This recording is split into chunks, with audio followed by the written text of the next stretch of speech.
ആക്ട്രസസിന് ആക്ഷനും കോമഡിയും ഒരുമിച്ച് ചെയ്യാൻ കഴിയില്ല.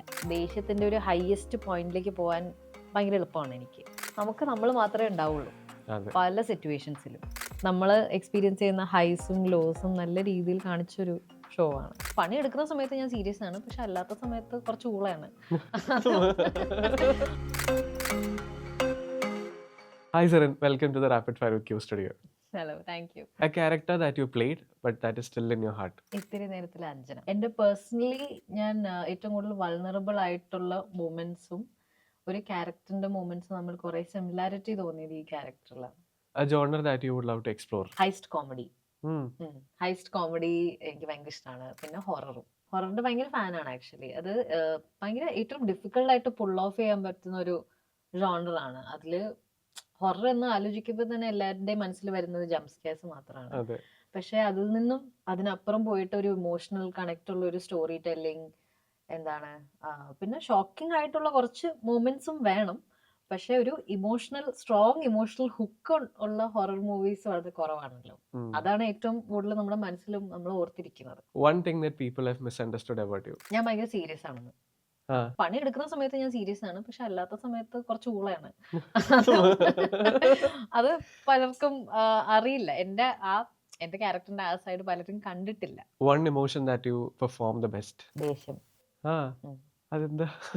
അത് ഏറ്റവും പെട്ടെന്ന് ആക്സസ് ചെയ്യാൻ കഴിയുന്ന ഒരു ഇമോഷനാണ്. നമ്മള് ദേഷ്യത്തിന്റെ ഒരു ഹയസ്റ്റ് പോയിന്റിലേക്ക് പോകാൻ ഭയങ്കര എളുപ്പമാണ് എനിക്ക്.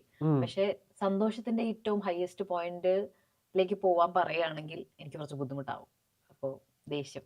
ഇമോഷണൽ സ്ട്രെങ്ത് എന്ന് പറഞ്ഞാൽ എന്താണ് ശരൺ ഷാബിൻ? എൻ്റെ വീട്ടിൽ നിന്നും കിട്ടുന്ന ഒരു കംഫർട്ടാണ് എൻ്റെ ഏറ്റവും വലിയ സ്ട്രെങ്ത്. എല്ലാ പരിപാടികളും പ്രശ്നങ്ങളും കഴിഞ്ഞ് ഞാൻ വീട്ടിലേക്ക് പോകുമ്പോൾ അതിൽ നിന്നെല്ലാം ഡിറ്റാച്ച് ചെയ്യാൻ കഴിയുന്നത് എൻ്റെ വീട്ടിലെ സുഖ സൗകര്യങ്ങളും എൻ്റെ ഒരു കംഫർട്ട് സ്പേസ് ആയതുകൊണ്ടാണ്. അതിൽ ഉള്ള എല്ലാവരും, എൻ്റെ ഹസ്ബൻഡ് ആയാലും എൻ്റെ 2 പൂച്ചകളായാലും എൻ്റെ വിസിറ്റ് ചെയ്യുന്ന പേരൻസ് ആയാലും ഫാമിലി, സിസ്റ്റർ, എല്ലാവരും അതിൻ്റെ ഭാഗമാണ്. ലൈഫിൽ ഉണ്ടായിട്ടുള്ള ഒരു ബിഗ്ഗസ്റ്റ് അൺലേണിംഗ്? പണ്ട് ഞാൻ വിചാരിച്ചിരുന്നു ഈ പേഴ്സണലി നമുക്ക് അറിയാവുന്ന കുറെ കണക്ഷൻസ് വെച്ച് നമുക്ക് കുറെ മുന്നോട്ട് പോകാൻ പറ്റുമെന്ന്. പക്ഷേ പേഴ്സണൽ കണക്ഷൻസ് നമ്മളൊരു പോയിന്റ് വരെയുള്ളേ എത്തിക്കുള്ളൂ. പക്ഷെ അത് കഴിഞ്ഞാൽ നമ്മുടേതായ എഫേർട്ടും നമ്മൾ ഓരോ മിസ്റ്റേക്സിൽ നിന്ന് എങ്ങനെയാണ് റിയാക്ട് ചെയ്യുന്നത്, ആ മൊമെന്റിൽ എങ്ങനെയാണ് പഠിക്കുന്നതും നമ്മൾ മാത്രമേ ഉണ്ടാവുള്ളൂ പല സിറ്റുവേഷൻസിലും. അപ്പോൾ മാക്സിമം നമ്മളെ തന്നെ പ്രൊട്ടക്ട് ചെയ്യാൻ നോക്കണം. $1 million moment in your film career? ഈ ഇടയ്ക്ക് സംഭവിച്ചത് ഫിലിം ഫെയർ അവാർഡ് കിട്ടിയപ്പോഴായിരുന്നു. ആട്ടത്തിന്റെ Filmfare award best actress critics. അത് ശരിക്കും ഒരു നല്ല മൂമെന്റ് ആയിരുന്നു. എല്ലാവരുടെയും മുന്നിൽ വെച്ച്, ഞാൻ ഏറ്റവും കൂടുതൽ അഡ്മയർ ചെയ്യുന്ന ആക്ടേഴ്സും ഡയറക്ടേഴ്സിന്റെയും മുന്നിൽ വെച്ച് വാങ്ങുന്ന ഒരു വലിയൊരു മൂമെന്റ് ആയിരുന്നു.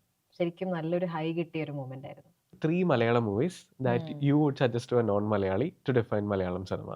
തുമ്പാനുണ്ട്, കുമ്പളങ്ങി നൈറ്റ്സ്. എനിക്ക് ബാംഗ്ലൂർ ഡേയ്സ് ഭയങ്കര ഇഷ്ടമാണ്. അത് എടുത്തിരിക്കുന്ന രീതി കാര്യമായിട്ട് വലിയൊരു ഇവന്റോ സംഭവം ഒന്നും നടക്കാത്തൊരു സിനിമയാണ്. ജസ്റ്റ് 3 ക്യാരക്ടേഴ്സ് അവരുടേതായ ഒരു യാത്രകളിലേക്ക് പോകുന്നു, അവരുടേതായ കമ്മിങ് ഓഫ് ഏജ് എല്ലാം ഒത്തുചേർന്ന് വരുന്ന ഒരു സിനിമയാണ്. എല്ലാ ക്യാരക്ടേഴ്സിനും നല്ല സ്പേസ് ഉണ്ട്. അവരവരുടേതായ ജേർണിയിലൂടെ പോകുന്നുണ്ട്, ഇമോഷണലായ പ്രശ്നങ്ങളെല്ലാം മറികടക്കുന്നതുണ്ട്, കോമഡിയും ഉണ്ട്, നല്ല പാട്ടുമുണ്ട്, It was a good entertainer for me. Tell me that movie that made you relax while watching. ദിൽ ചാത്താ ഹൈയാണ് എപ്പോഴും കാണുമ്പോൾ നമ്മളൊരു കാമായിട്ട് പോകുന്ന പോലെ തോന്നും. A movie that you always rewatch? എനിക്ക് ഫ്രണ്ട്സ് എന്ന ഷോയിലെ കുറച്ച് സീൻസ് കാണുന്നത് ഭയങ്കര ഇഷ്ടമാണ്. ഫ്രണ്ട്സ് ആണ് അപ്പം. അത് ഞാൻ നമ്മുടെ പ്രായത്തിലെ 20 സംതിങ്സിൽ എക്സ്പീരിയൻസ് ചെയ്ത ഓരോ പ്രശ്നങ്ങൾ ഏറ്റവും നല്ല രീതിയിൽ നമ്മൾ എക്സ്പീരിയൻസ് ചെയ്യുന്ന ഹൈസും ലോസും നല്ല രീതിയിൽ കാണിച്ചൊരു ഷോ ആണ്. A movie that made you cry? ഭൂതക്കണ്ണാടി once again കണ്ടിരുന്നു. ശരിക്കും ഹാർഡ് ഹിറ്റിംഗ് ആയിട്ട്. The stereotype that you would love to break as an actress? ആക്ട്രസസിന് ആക്ഷനും കോമഡിയും ഒരുമിച്ച് ചെയ്യാൻ കഴിയില്ല എന്നൊരു സ്റ്റീരിയോടൈപ്പ് ബ്രേക്ക് ചെയ്യാൻ എനിക്ക് ആഗ്രഹമുണ്ട്. ഒരു ആക്ഷൻ കോമഡി തന്നെ ചെയ്തിട്ടില്ല. അതുകൊണ്ടാണ് ഈ ഹൈസ്റ്റ് കോമഡിയിലൊക്കെ ചെയ്യണമെന്ന് ആഗ്രഹം തോന്നിയത്. അപ്പൊ അതിൽ രണ്ടും ഉണ്ടല്ലോ, ആക്ഷനും ഉണ്ട്, കോമഡി ഉണ്ട്. It is nice connecting with you. Thank you.